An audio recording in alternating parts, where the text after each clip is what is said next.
ಜನವರಿ 18ನೇ ತಾರೀಕಿನಂದು ಉಡುಪಿಯಲ್ಲಿ ಪುತ್ತಿಗೆ ಮಠದ ಪರ್ಯಾಯ ನಡೆಯಲಿದೆ. ಇಂದು ಪುತ್ತಿಗೆ ಸುಗುಣೇಂದ್ರ ತೀರ್ಥರ ಪುರಪ್ರವೇಶ ಕೂಡ. 4ನೇ ಬಾರಿಗೆ ಸರ್ವಜ್ಞ ಪೀಠಾರೋಹಣ ಮಾಡಲಿದ್ದಾರೆ ಸ್ವಾಮೀಜಿಗಳು. ಜನವರಿ 17 ಮತ್ತು 18 2 ದಿನಗಳ ಕಾಲ ಉಡುಪಿ ಶ್ರೀಕೃಷ್ಣ ಮಠದ ಪರ್ಯಾಯ ಇದೆ.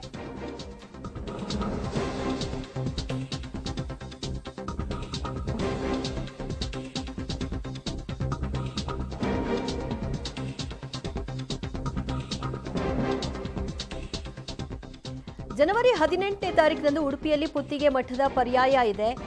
ಇಂದು ಪುತ್ತಿಗೆ ಸುಗುಣೇಂದ್ರ ತೀರ್ಥ ಶ್ರೀಗಳ ಪುರಪ್ರವೇಶ ಕೂಡ ಆಯಿತು.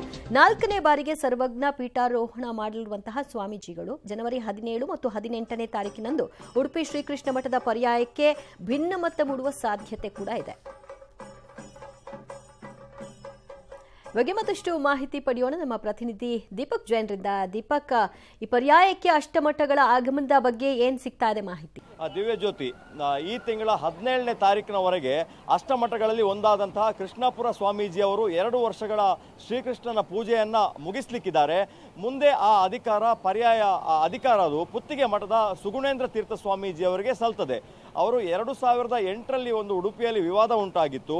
ಅಷ್ಟಮಠಕ್ಕೆ ಸೇರಿರುವಂತಹ ಸ್ವಾಮೀಜಿಗಳು ವಿದೇಶಯಾನ ಮಾಡಬಾರ್ದು, ಫಾರಿನ್ಗೆ ಹೋಗಬಾರ್ದು, ಅವರ ವಿಮಾನ ಅಥವಾ ಹಡಗಿನ ಮೂಲಕ ಸಮುದ್ರವನ್ನು ದಾಟಬಾರ್ದು ಅನ್ನುವಂಥದ್ದು. ಆದರೆ ಸ್ವಾಮೀಜಿ ಅವರು ವಿದೇಶಗಳಲ್ಲೆಲ್ಲವೂ ಕೂಡ ಶಾಖಾ ಮಠಗಳನ್ನು, ದೇವಸ್ಥಾನಗಳನ್ನು ಹುಟ್ಟು ಹಾಕಿದ್ದಾರೆ. ಹಾಗಾಗಿ ಇಲ್ಲಿನ ನಿಯಮವನ್ನು ಮೀರಿದ್ದಾರೆ ಅನ್ನುವಂಥ ಒಂದು ಚರ್ಚೆಗಳು ನಡೀತಾ ಇದೆ. ಅವರ 2008ರಲ್ಲೂ ಕೂಡ ಈ ಥರದ ಒಂದು ಚರ್ಚೆ ಇತ್ತು. ಯಾವುದೇ ಸ್ವಾಮೀಜಿಯವರು ಅವರ ಪರ್ಯಾಯದ ಸಂದರ್ಭದಲ್ಲಿ ಅಟೆಂಡ್ ಮಾಡಿರಲಿಲ್ಲ ಕಾರ್ಯಕ್ರಮವನ್ನು. ಈಗ 16 ವರ್ಷದ ನಂತರ ಮತ್ತೆ ಪುತ್ತಿಗೆಗೆ ಶ್ರೀಕೃಷ್ಣ ಪೂಜಾಧಿಕಾರ ಹೋಗ್ತಾ ಇದೆ. ಇವತ್ತು ಸ್ವಾಮೀಜಿ ಅವರ ಪುರಪ್ರವೇಶ ಆಗಲಿಕ್ಕಿದೆ. ನಾವು ನೋಡ್ಬೋದು ಸಿದ್ಧತೆಗಳನ್ನು ಇಡೀ ಉಡುಪಿಯಲ್ಲಿ ಮಾಡಲಾಗ್ತಾ ಇದೆ. ಇಡೀ ಉಡುಪಿಯೇ ಸಿಂಗಾರಗೊಂಡಿರುವಂಥದ್ದು. ಇನ್ನು ಕೇವಲ 10 ದಿವಸ ಇರೋದು, ಅದಕ್ಕಿಂತ ಹಿಂದೆ ಇಡೀ ನಗರವನ್ನು ಇಲ್ಲಿ ಸಿಂಗಾರ ಮಾಡಲಾಗಿದೆ. ಹೀಗೆ ಇರುವಂತಹ ಪ್ರಶ್ನೆ, ಉಳಿದ 7 ಮಠಾಧೀಶರುಗಳು ಇವರ ಕಾರ್ಯಕ್ರಮಕ್ಕೆ ಬರ್ತಾರಾ ಅಥವಾ 2008ರಲ್ಲಿ ಮಾಡಿದ ಹಾಗೆಯೇ ಪುತ್ತಿಗೆ ಮಠದ ಪರ್ಯಾಯದಿಂದ ದೂರ ಉಳ್ಕೋತಾರಾ ಅನ್ನುವಂಥದ್ದು. ಈ ವಿಚಾರವಾಗಿ ಹೈಕೋರ್ಟ್ನಲ್ಲೂ ಕೂಡ ಒಂದು PAL ಅನ್ನು ಹಾಕಲಾಗಿತ್ತು. ಇಲ್ಲಿ ಸ್ವಹಿತಾಸಕ್ತಿ ಅರ್ಜಿಯನ್ನ ಗುರುರಾಜ್ ಅನ್ನೋ ಒಬ್ಬ ಸಾರ್ವಜನಿಕ ವ್ಯಕ್ತಿ ಹಾಕಿದ್ರು. ಪ್ರಸನ್ನ ವರಳೆ ಮತ್ತು ಕೃಷ್ಣ ದೀಕ್ಷಿತ್ ಅವರ ದ್ವಿಸದಸ್ಯ ಪೀಠ ಇವತ್ತೇ ಒಂದು ತೀರ್ಪನ್ನು ಕೊಟ್ಟಿರುವಂಥದ್ದು. ಧಾರ್ಮಿಕ ವಿಚಾರಕ್ಕೆ ನಾವು ಕೋರ್ಟ್ ಕೈ ಹಾಕೋದಿಲ್ಲ. ಒಬ್ಬ ಸ್ವಾಮೀಜಿ ಧಾರ್ಮಿಕವಾಗಿ ಪ್ರಪಂಚದ ಯಾವುದೇ ಕಡೆಗೆ ಹೋಗ್ಬೋದು, ಅಲ್ಲಿ ಧರ್ಮ ಪ್ರಚಾರವನ್ನು ಮಾಡಬಹುದು. ಹಾಗಾಗಿ ಈ ಅರ್ಜಿಯನ್ನು ವಜಾ ಮಾಡಿರುವಂಥದ್ದು.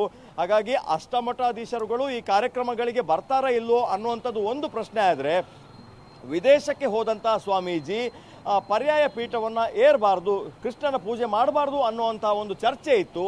ಅದಕ್ಕೆ ಈ ಅರ್ಜಿಗೆ ಹೈಕೋರ್ಟ್ ತಡೆಯನ್ನು ತಂದಿದೆ. ಈ ಕಾರ್ಯಕ್ರಮ ಸಾಂಗವಾಗಿ ನಡೀತದೆ ಅನ್ನುವಂಥದ್ದು. ಪುತ್ತಿಗೆ ಸ್ವಾಮೀಜಿ ಅಂದರೆ ಸುಗುಣೇಂದ್ರ ತೀರ್ಥ ಸ್ವಾಮೀಜಿ ಅವರೇ 18ರಿಂದ 2 ವರ್ಷಗಳ ಕಾಲ 26ರವರೆಗೆ ಶ್ರೀಕೃಷ್ಣನಿಗೆ ಪೂಜೆ ಮಾಡುವಂತಹ ಅಧಿಕಾರವನ್ನು ಪಡೆದಿದ್ದಾರೆ. ಇವತ್ತು ಪುರಪ್ರವೇಶ ಆಗ್ತದೆ. ಪುರಪ್ರವೇಶ ಆದ ನಂತರ 2 ವರ್ಷಗಳ ಕಾಲ ಅವರು ಉಡುಪಿಯಲ್ಲೇ ಇರಬೇಕು. ಆ ವ್ಯಾಪ್ತಿಯನ್ನು ಬಿಟ್ಟು ಹೊರಗೆ ಹೋಗಬಾರ್ದು ಅನ್ನೋ ಒಂದು ನಿಯಮ. ಇವತ್ತಿನಿಂದ ಪುರಪ್ರವೇಶ ಆಗ್ತದೆ. ಬೇರೆ ಬೇರೆ ಕಾರ್ಯಕ್ರಮಗಳ ಮೂಲಕ 18ಕ್ಕೆ ಅವರ ಅಧಿಕಾರ ಸ್ವೀಕಾರ ಕಾರ್ಯಕ್ರಮ ಉಡುಪಿಯಲ್ಲಿ ನಡೀಲಿಕ್ಕಿದೆ. ದಿವ್ಯಾ, ಥ್ಯಾಂಕ್ ಯು ದೀಪಕ್, ನಿಮ್ಮೆಲ್ಲ ಮಾಹಿತಿಗೆ.